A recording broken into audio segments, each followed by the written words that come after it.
Welcome to the Den, the Dark Entertainment Network. I'm the Gothic Rose, and this is the dark tale of the day. Yes, dear fiends of the Den, the Dark Entertainment Network is a channel where the news meets conspiracy theories. It makes babies in my brain and it comes out my mouth. We explore the darkest stories from the deepest corners of Hollywood and the world. If you like this sort of entertainment, be sure to like, follow, and hit that bell because I am not going to stop. Welcome back again, dear fiends of the Den. We are continuing the haunted history of Hollywood, and I have been searching and searching for one of the biggest scandals of the 1920s, and that is of Olive Thomas. If you haven't heard this story, stay tuned. You don't want to miss this one. Picture it, 3 a.m., Paris, France. A scream echoes through the marble halls of the Ritz. A blue bottle lies shattered on the floor. And in a few days, Hollywood's first scandal will be born. But Olive Thomas didn't just die young, she stayed behind.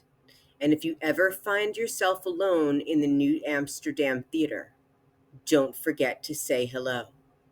This is when I get to combine Hollywood and paranormal.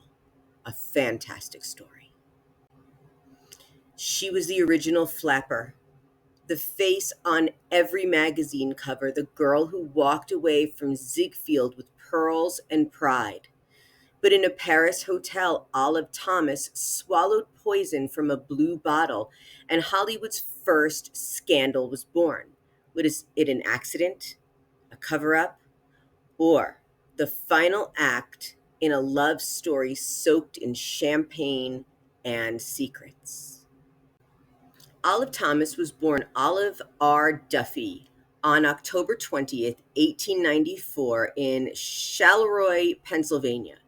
And her claim to fame was a Ziegfeld Follies girl, a first Vargas girl, and silent film actress in over 20 films. And her most notable film was The Flapper in 1920, where she became the first actress to portray a flapper on screen.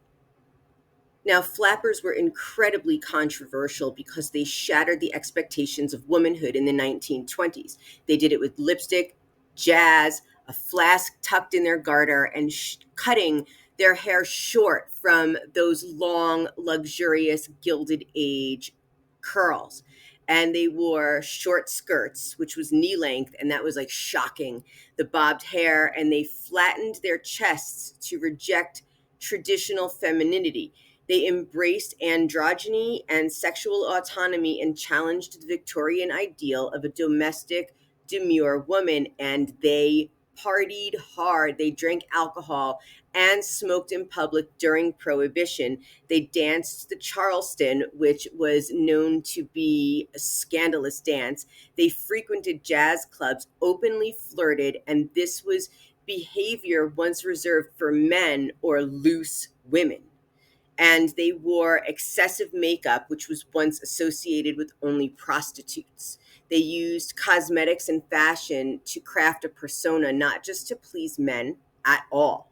This was to express rebellion and freedom, and they drove cars, rode motorcycles, traveled unchaperoned, and it was a big freedom movement, but it was seen as dangerous by conservatives, both morally and socially.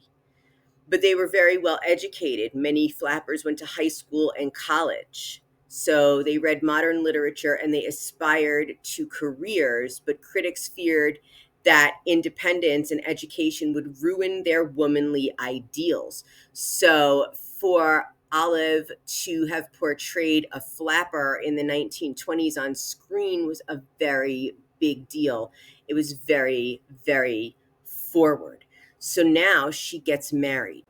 So now we get into a scandal involving none other than Jack Pickford, who is the brother of Mary Pickford, married to Douglas Fairbanks. Now, Jack Pickford secretly wed Olive in 1916, and their relationship was incredibly volatile. It was marked by wild parties, infidelity, and lots of substance use, alcohol, drugs, all of it.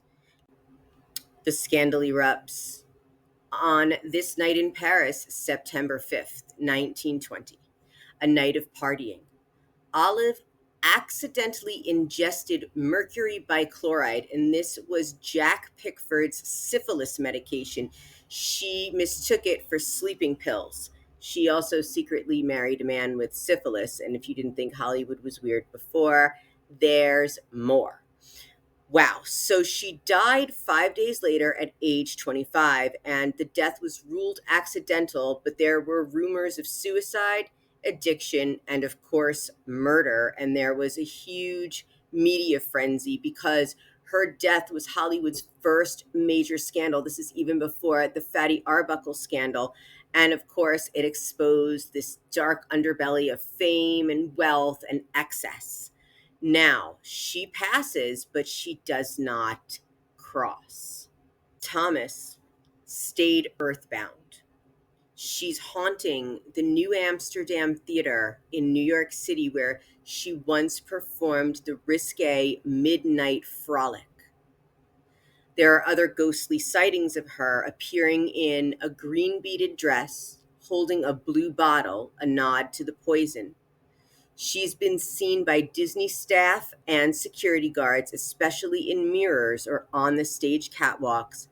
And cast and crew are told to greet her with, "Hello, Olive," to keep her spirit calm. So, with all of this infidelity, with the roller coaster of literally passion and destruction and violent fights, and all of this infidelity, everything was fueled by drugs and alcohol. And remember, this is during Prohibition. And remind you here that Jack Pickford had syphilis. So reportedly, he gave syphilis to Olive. And the mercury bichloride she ingested was his treatment medication stored in a blue bottle. So the conspiracy theorist in me thinks that maybe because she found out she had syphilis, she tried to take his medication to help herself. And maybe because it was the wrong dosage, she OD'd by accident. So she was found around 3 a.m. This is when she reportedly ingested this mercury bichloride around 3 a.m. and she screamed out, "Oh my God," and collapsed. Now, of course, Jack claims she had taken it by accident, but all of the rumors, suicide, but really murder, spread like wildfire. But Jack was never charged, even though many believe he was responsible, either through negligence or through maybe putting cyanide in there and knowing she would take it. So, of course, the press speculated, was it suicide or a lover's quarrel gone wrong? And the studio and Mary Pickford allegedly pulled strings to protect Jack Pickford. This autopsy was rushed, and really there was no like really information given out about her autopsy that would say it was murder. So, of course, her death was ruled accidental. There was no foul play involved, and there was really no proof of foul play. So, it's really interesting that they're saying that, she took it by accident. But they really did party hard. She could have had a reaction to it, mainly because it was not prescribed to her. And there is something called Steven Johnson syndrome, where if you take medication prescribed for someone else, you can have a terrible reaction to it quickly. Again, he could have easily poisoned it with a little bit of cyanide, which she screamed out, "Oh my God," and then collapsed. It was obviously something that was working very quickly. So it's really interesting. So just, Olive Thomas was a Ziegfeld girl. She was like one of the Ziegfeld Follies girls in the Midnight Frolic. And this was a risque rooftop review for very wealthy men. And before she married Jack Pickford, she had an affair with Florenz Ziegfeld himself, who was married to Billy Burke, of course, star of The Wizard of Oz as Glinda the Good Witch. And Ziegfeld reportedly gave Olive a $10,000 pearl necklace when he refused to leave his wife. And Olive walked away, which was a very rare power move in that era. But unfortunately, she got involved with Jack Pickford, and that ended her life so young and so tragically. I don't know. The death of Olive Thomas is giving me Natalie Wood vibes, and Mary Pickford and Douglas Fairbanks at that point were either together behind the scenes or they may have already been married, but they were up and coming as the it couple in Hollywood with Pickfair, which was their home, which was a cultural arts center at the time. And I have several episodes on Mary Pickford and Douglas Fairbanks as well. We'll be getting to Douglas Fairbanks Jr. and his marriage to Joan Crawford, whom Mary Pickford hated. She hated her. So this is all very interesting. My, psychic senses here are telling me that Jack Pickford absolutely had something to do with the death of Olive Thomas, and Mary Pickford and the studios did what they could to protect it. Let me know what you all think in the comments with this piece of haunted Hollywood history. If you have any stories you'd like to share, would like to be a guest in the den, please email me at welcometothedenpodcast@gmail.com. Must be 21 and over. And if you like dark, creepy stories as much as I do here in the den, please like, subscribe, and hit that bell. And as always, thank you for joining me here at the Dark Entertainment Network.